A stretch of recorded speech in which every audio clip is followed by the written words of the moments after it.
start off with a moisturized, and people tend to get a little bit more oily in the summer, so I'm going to use a very mattifying one. Literally my favorite foundation after all these years because it blends in seamlessly, it's a great color match for me, and I personally like the mousse-like texture. I'm using Rimmel's Stay Matte Powder, and I'm going to gently pat it across the face, next all my eyebrows in.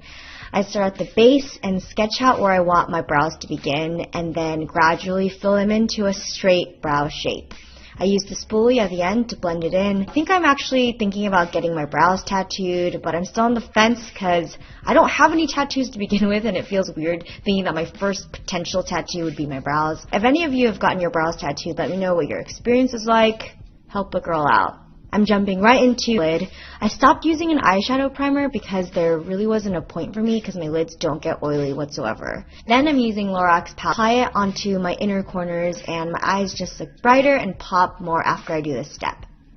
Then I grab a bit of Unpredictable, which looks like a rose gold in the pan, but when you apply it in the eye, it just comes out to this really beautiful warm gold. So yeah, I guess the name is pretty fitting. Our last color is going to be Unwind, which is what we're going to pop onto the outer corner of the eyes. I'm using my trusty fluffy brush and then using it onto my outer third. I find that this adds a bit of subtle dimension and rounds out this glowy eye look.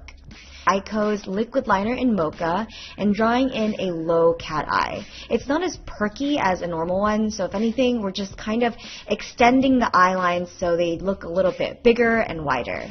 Give your lashes a good squeeze. I'm using Shuamura's curler, which I think works best for Asian eyelid. And I always apply this onto my little lashes because they definitely plump them up a lot more and make my lashes a bit longer. So as we wait for that product to dry, I'm going to apply this product by doing a mixture of little circles and some general sweeping motions to narrow down my sides.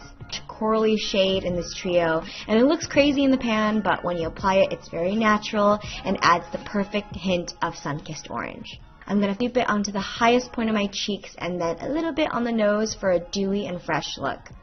And by now, I'm applying it onto my bottom lashes first.